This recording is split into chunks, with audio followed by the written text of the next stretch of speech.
Hello, everyone. This is Dorie Clark, and we are here with our weekly Newsweek interview show, Better, where we speak with authors, with business leaders, and other great thinkers about ways to improve your life on an everyday basis. And today's guest is Caleb Gardner. Caleb is the author of a new book that came out last August. It's called No Point B. And let me give you the killer subtitle here. No Point B, Rules for Leading Change in the New Hyper-Connected, Radically Conscious Economy. We're going to parse all of that. Caleb Gardner, welcome. Thanks so much for having me. It's so fun to be here with you.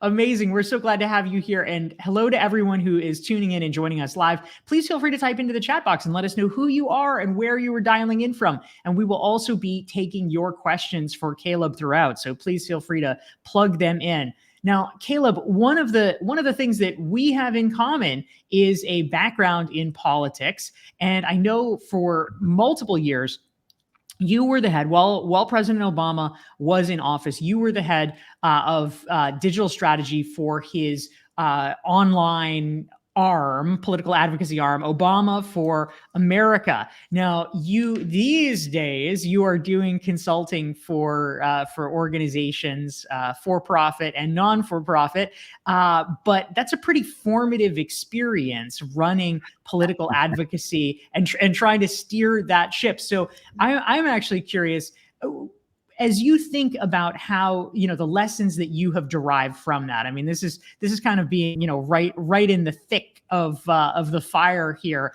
What did you learn about digital strategy and how to steer public opinion when you were doing it at the presidential level? How, in other words, how do we manipulate the masses, Caleb? What do we need to know?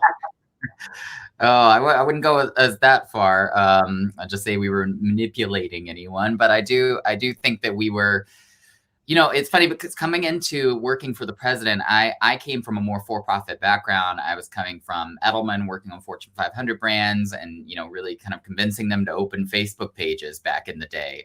Now I'd probably be trying to convince them not to, but that's a whole other story.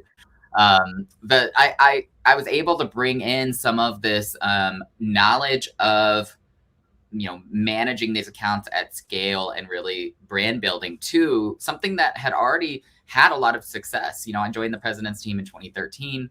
So they were coming off of the 2012 campaign. The 2012 campaign was really formative in terms of social media and how it affected politics. So I felt like I was really standing on the shoulders of giants and lots of smart people who had come before and helped the president build this digital infrastructure that I then just got to be a part of and kind of take over and innovate in new and different ways.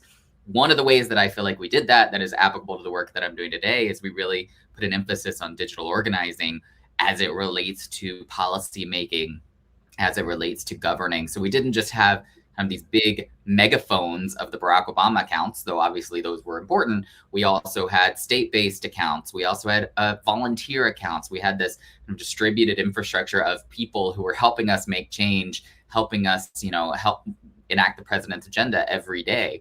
And I think that approach of messaging, and strategy from the top and organizing, listening to people from the ground up is something that, really was influential for me and is something that I have brought into the work that I'm doing now. That's great. Thank you very much. We're here with Caleb Gardner. He's the author of the new book, No Point B. This is Dorie Clark in our weekly Newsweek interview show, Better. And we want to say hi to some of our amazing guests tuning in from around the world. Cheryl is back from Minneapolis, St. Paul. We've got Peter back in Edinburgh. We've got Russell is in Calgary. Carolyn's here from North Carolina. Tom is joining from Hamburg, Germany. Sandy's in Dublin. Wow. We've got Paulina in Cleveland, Haley in Dallas. We're so glad to have all of you and more. Now, Caleb, something that I'm curious about, a lot of times I think people misconstrue digital strategy as just literally like, oh, make some TikTok videos or something really super tactical. You were talking about digital strategy at a much higher level. What does it look like at a high level to think about digital strategy and how, as an organization, you can be deploying that effectively? Yeah, well, I think there's some misconceptions that when we talk about digital strategy, one, that it's something that younger people naturally do better. I think that in lots of ways, younger people are more digitally native and more have a better ear for good content. than a lot of older generations like me. I, for one, am really glad that TikTok was not as prominent when I was running social media for the president, didn't have to worry about it. But now, I think this is a generation that is used to remixing content, building on each other, building on each other's ideas in super interesting ways. That's the most fun thing about TikTok for me as just a user. But I think that there is some value in being able to connect it to a larger strategy, whether that's a larger business strategy, or for us, when I was working for the president, the larger, political and policy goals. And I also think that there is value in being able to look at kind of the arc of history of technology and say, what does this mean about us as humans, that we've been given this kind of power to organize at this scale, that we've been given this power to communicate at scale? And what are the implications for how we should be responsible with that power, and where we should think about where we are contributing to a larger ecosystem that is either becoming toxic or becoming something that, organizes people towards something more positive. And so people who work in digital strategy today have this weird responsibility to connect it back to an older kind of bureaucratic infrastructure of a larger organization, while having their ear to ground about what's new and hot and fun, while trying to say, like, what are the things that aren't going to change? What does this say about us as humans that we are even drawn to this, so that they can forecast a little bit about where it could go in the future? It's a really hard mix of lots of different kinds of skill sets, but it's really fun and interesting and kind of keeps you on your toes. That's why I've always been attracted to it. That's great. Thank you very much. This is Dorie Clark with Newsweek. This is our weekly interview show, Better, and we're here with our guest, Caleb Gardner. He's the author of the new book, No Point B. If you're enjoying the conversation, hit the like button, hit the share button, so that your friends can benefit from it as well. We want to say hi to Zeke. He's tuning in from San Benito, Texas. Francis is in Bogota. We've got Elna from Milan. We have a LinkedIn friend from Ottawa. Umberto is here from Guadalajara. Cheyenne is in Iran. Andy is joining from Toronto. Hey, Andy. I just talked to him yesterday. Jira is from DRC. I think that's Congo. Hey, man, good to have you here. Sushma's in India. We love having all of you type your questions for our friend Caleb Gardner into the chat box, and we'd love to hear them. Flavor of the audience. That's so fun. I know we have the best audience. These are great folks tuning in, and they ask great questions too.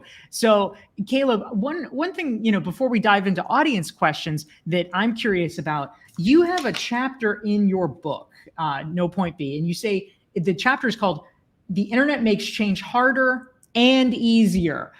Can you explain to us this paradox and what you mean by it? How do the internet and change relate to each other? Yeah, the conversation around the benefits of the internet and social media in particular tend to go into this binary of either it is going to revolutionize how we do everything, and technology, people get really excited about the future and thinking about what's possible.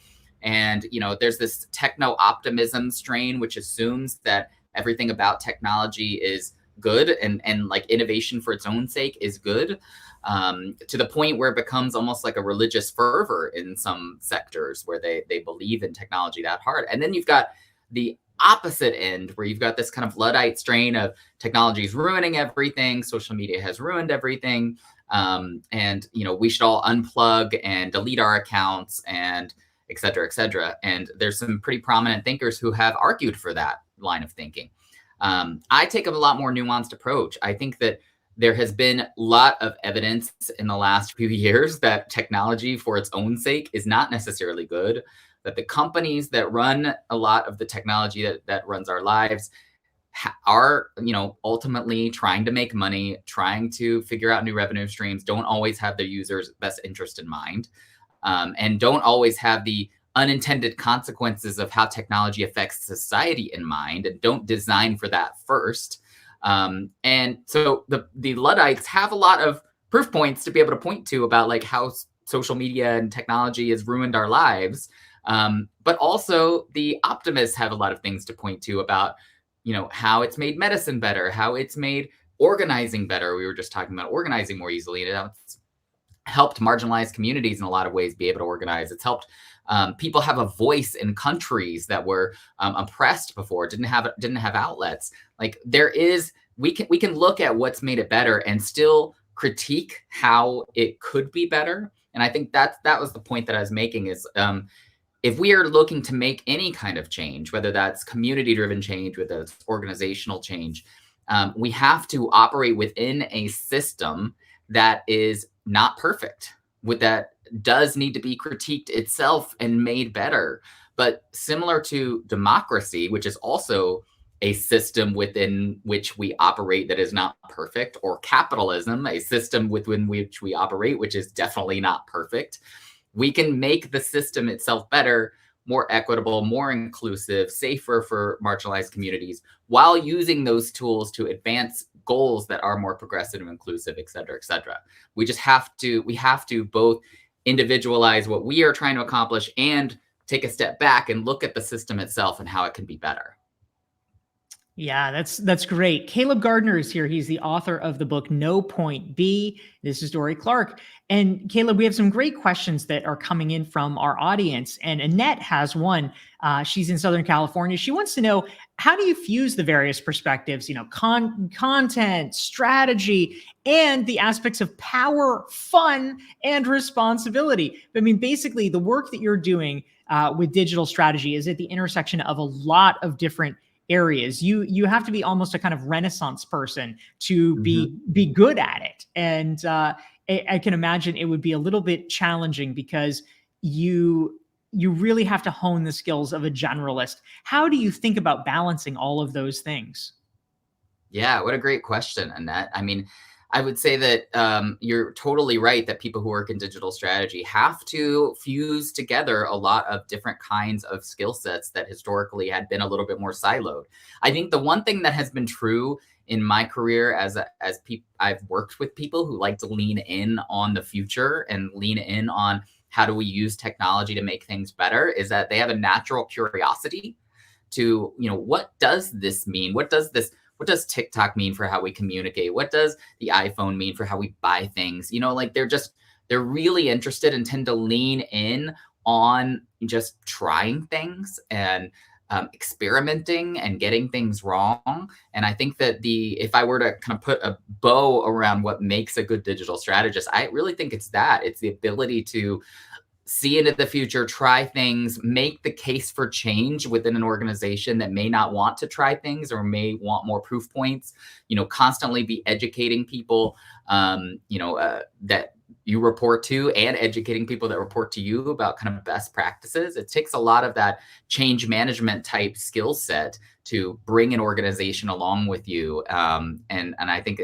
that's what makes it really fun, though, because you are constantly like having to learn new things. And as a naturally curious person myself, I find that really fun and interesting, and it keeps me on my toes. So if you find that kind of thing fun and inspiring, I think that's how you mix in the like what's frustrating about it with, what's fun.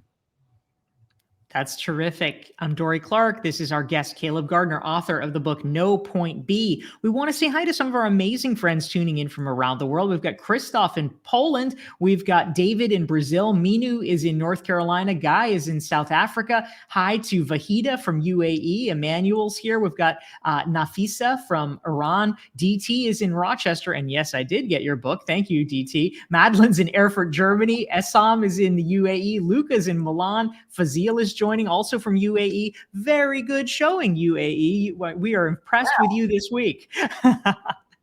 So we love having all of you here, and some great questions have come in, Caleb. We want to highlight some of them. Anna wants to know about innovation. Peter Drucker once remarked, "Innovate or die." We have all kinds of changing circumstances here, but I am curious, especially with digital strategy. This is a place where I think you probably have to really thread the needle between going for the next new thing, the next big thing, and jumping on it so you're not too far behind, but also recognizing you can't jump on everything. And there are also evergreen structural principles you need to be following. How do you actually figure out what the right balance is so that you're not wasting all of your energy and efforts on, oh my gosh, Google Plus, let's do that? How do you think about all these things? Throwback. Anna, this is exactly the right question to ask, and this is exactly the right question that every leader should be asking, I believe, because the point that I make in No Point B, the whole reason it's called No Point B, is that we have to be constantly changing, and we have to be building an organizational capability to constantly be doing things differently, and that when we see that as a core competency and not something that we just do every once in a while, we become a lot better as an organization at trying new things, at integrating new data points, at changing our jobs and training our new workforce. We become a lot more adaptable and able to innovate. So I absolutely believe that we have to innovate or die, just like Peter Drucker said. But I think what happens is that we tend to outsource innovation. We tend to make skunkworks teams, or we tend to have people who, it's their job to innovate and the rest of us are just kind of doing business as usual. I think that's the wrong way to think about innovation. Yes, we have to be making investments on different time horizons, right? Like we need to be protecting our core business while trying new things, while trying to do moonshots or things we're not sure are going to work. Like we don't want to put all of our eggs in one basket of something and gamble the whole business. Of course not. But we need to be able to adapt faster when things are working and be able to pull those things through and teach people how to do their job differently faster than most of us are doing right now. Yeah, absolutely. Thank you very much. We have Caleb Gardner, author of No Point B. If you're enjoying this conversation, hit the like and hit the share button. You can learn more about Caleb and his book at calebgardner.com. And if you want to make sure you never miss one of our weekly Newsweek interview shows, just go to my website. It's dorieclark.com. You can sign up, download a free self-assessment. You will join our email list and you'll get reminders about things like this. Now, a great question, Caleb, came in from Guy. He is asking the question everybody's been talking about for the past month. He wants to know, what do you think about ChatGPT-3? AI is taking over, right? So what does this mean? And how will they affect the content writing industries? For anyone who has been in marketing, in advertising, in branding, in social content creation, all of a sudden we have a tool that actually does a pretty decent job, sometimes an even more than decent job, at creating the things that were so painstakingly crafted by very well-educated humans. What do you make of all this? Yeah, and my wife teaches art, so we actually have talked about this on the generative art side as well, which is having a huge impact. And so as a writer, I have thought a lot about the impact of ChatGPT and experimented with it a little myself, like seeing like, okay, I want to write a blog post about this topic. How well can ChatGPT do that?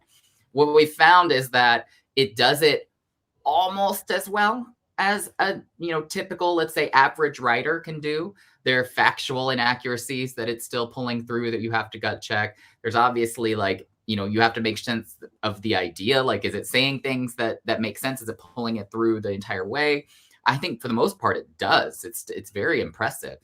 I think what's interesting is to think not about it replacing the writing process or replacing it completely.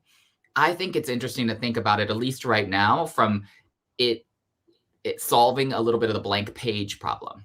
Like me, when I sat down to write my book and was staring at, like, okay, I've got to write a chapter on this topic. I've got my outline, like sometimes it's like pulling teeth when you're trying to write. Like it is painful. Like sometimes it just flows and sometimes you're like, what do I even want to say here? And I think what ChatGPT could do in those situations is actually get you a solid first draft, or something that is a more workable outline than you could have come up with yourself. And then you can play around with that idea. You can mold it like clay and make it your own. I think there is a danger of losing your own voice if you rely too much on the AI's voice. So that's something to consider. I also think there's a danger of us losing the ability to work with the blank page and what that forces our brain to do in terms of creativity. Like if we're only relying on regenerated ideas, which is really what ChatGPT is, right? Like it's learning from all of us and then it's kind of regenerating from that. Where does originality play in? And do we start to lose that spark of originality if we're leaning too hard on, somebody solving that blank page problem for us? So maybe in the future, it will completely replace some, especially short bits of writing, like you pointed out, marketing content, for example, where you really only have to write a few sentences and you want to get it out and you don't have to sit down and write it yourself. From what I've seen, it's still not, it doesn't quite meet the threshold of being creative enough, I think, to do that well, but I think it'll get there. But I think it's going to take a lot longer to get to the longer form, like really replacing a voice of a person who's trying to write something longer. But I'm definitely paying attention to it. I think it's super interesting. I'm trying not to be threatened by it as a writer. And I think when I've, seen other people talk about it too, they're trying to figure out how to incorporate it into their process, or at least understand it. So, we'll see. It's going to be exciting. Yeah, absolutely. I'm definitely following ChatGPT 3 very closely as well. And we want to say hi to our amazing viewers tuning in. We've got Bree from Knoxville. We've got Gail in North Carolina. We've got Adam in the great Washington, D.C. And Claudio's tuning in from Argentina. We love having every single one of you here. We're here with Caleb Gardner, author of No Point B. And some great questions are coming in, Caleb. We have one that has come in from Francis that wants to know about digital strategy as regards to small companies. If you are the owner of a small firm and you're trying to think about digital strategy, often we might imagine, a big Fortune 500 company, their digital strategy is going to be so extensive. They're going to be on every platform. They're going to have paid advertising. They're going to have the ability to do anything and everything. But if you are a person that is running a business and it is not a Fortune 500 company, clearly you need to be doing something digital. But how do you actually triage and identify ways to figure out what you should and shouldn't be doing? How does it play out for smaller businesses?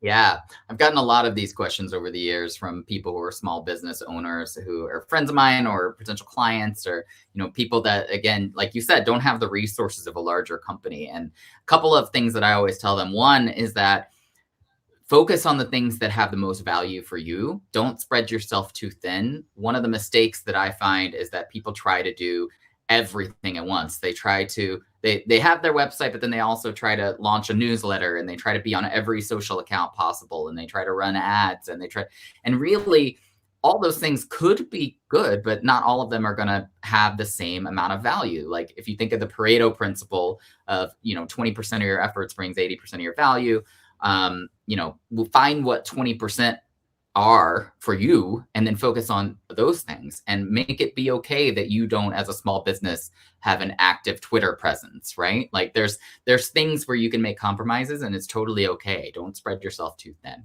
And then related to that, I would say that when you find that 20% of things that really work for you, there are ways that you can automate them, that you can, find tools that let you manage multiple things at once. So you don't have to spread yourself too thin just from a content management standpoint. Maybe one day ChatGPT will actually be one of those tools that you lean on to create things for you, because you don't have the time to be super creative or always doing your own copywriting. Who knows? Microsoft is actively talking about building that into a lot of their products right now, which I think is a really interesting development. But for now, you've got things like HubSpot, you've got things, that are basically a suite of tools that allow you to do multiple different things, build all your analytics and your management of content into one place. So you don't have to, really be doing a lot over in multiple different places. So, as a small business owner, your most precious resource is your time. I know you know this. So protect it and, focus on the things that really matter to you. Yeah, that's terrific. Caleb Gardner, author of No Point B, is here on our weekly Newsweek interview show, Better. I'm Dorie Clark. Now, you were touching a moment ago, Caleb, on something that I wanted to go deeper into, which is the importance of newsletters. This is something that is not considered particularly sexy these days because it is certainly not new. But I know that this is one of the drums that you like to beat. I agree with you. Can you talk a little bit about how you think about email newsletters and what the role of them is? Yeah, I think it's one of the most powerful tools that there are. I've thought that for a long time, for the simple fact that, we were talking earlier about what's human about the different tools and how we apply them. If you think about what we say when we subscribe to an email newsletter, we're basically inviting someone into a very private digital space, which is our inbox. Almost every other digital experience is very public, like every time you post something on social or every time you're, sharing something, that is an act of coming into a public space to have a conversation. Whereas when you're subscribing to something, you're saying, I see value in this thing. I want to invite it into a private space. It's almost the difference between going out to coffee with one of your friends and having a back and forth conversation versus inviting them into your house, where there is an expectation of intimacy. There's an expectation of asks that can be made of each other. There's an equity trade-off. So I think that the reason why email has continued to be valuable is that you can make more direct asks. I mean, there's a reason why we made so much money off our email program, but not so much our social program. But our social program helped build our email program, et cetera, et cetera. So I would say that the other thing that has made email newsletters in the last few years really popular is that there are new audience building tools that allow you to monetize those email newsletters, like Substack, et cetera, that have made email not just a channel, but its own audience or its own community around that email newsletter. And journalists have been able to take advantage of that, for example, to basically build their own tiny newsroom where they've got back and forth with an audience. They've got an audience that's contributing monetarily because there's new tools to be able to contribute monetarily. And they can really go deep on a niche subject matter. So I'm still bullish on them. I think that email is a place that has needed innovation for a really long time. And I still think there's lots of things we can do to be more innovative to both as emailers and people who receive email. Yeah, amen to that. That's great. We're here with Caleb Gardner, author of No Point B. We have amazing friends tuning in from around the world, like Diana from gorgeous South Carolina, Telma from Brazil, Dawit is here from Ethiopia. We love having every single one of you. We're here every Thursday at noon Eastern, 9 Pacific, 5 o'clock in London. Now, Caleb, in your book, No Point B, you actually lay out 9 principles for the next generation of leaders. We're short on time, so I certainly won't ask you to name all 9, notably also because I know from personal experience, having written my books, remembering the 9 principles, like you wrote that a long time ago. That's a lot for a pop quiz. But can you share 1 or 2 with us that you think are some of the most important that we need to be keeping in mind if we want to be successful leaders in the digital age? Yeah, I mean, one of the ones that you called out was just, building an appropriate box for the internet and technology in general as being change makers. But the other one that I will point out that is related to that actually is the importance of narrative. As organizers in the political space, we talk about narrative a lot in terms of how we talk about ourselves, how we talk about the issue, how we talk about how we all have to do this together and we all have to pitch in, and creating a theory of change for why you doing this specific action is going to contribute to this larger outcome. These are all things that we think about on an individual basis as we're talking to people. And our job was to translate those to a larger content strategy that could tell that story over time through thousands of pieces of content about specific issues. And as business leaders, big and small, we have those tools to be able to create that narrative now. But it takes a lot of effort and intentionality. And it takes a lot of pulling through, really, really being settled on what your story is, and then pulling that through in big and small ways through lots of pieces of content. The other underappreciated part of it that I call out in the book is that we need to be doing that for the people who work for us too. We need to be telling the story to our own employees, our own team members, our own people in our community, because they actually, we often just underappreciate how much they need to be persuaded we're moving in the right direction too, or how much what they're doing matters to that larger mission. We put all of this effort into external communication, and we often underappreciate how much internal communication is going to keep us all rowing in the same direction. We need to build that narrative for our own people just as much as we're building it for all our external stakeholders. Such an important point. We have been here with Caleb Gardner. He is the author of the new book. It came out just last year. It's called No Point B. And you can learn more about Caleb. Check out his book. Check out his work at calebgardner.com. Caleb, thank you so much for being here. Thank you so much for having me. This has been an amazing conversation. Love the audience from all over the world and want to keep in touch with many of you. So please do reach out. That's wonderful. I'm Dorie Clark. This is Better, our weekly Newsweek interview show. Thank you to Caleb Gardner. Thank you to all of you for tuning in, and we will see you next Thursday. Take care.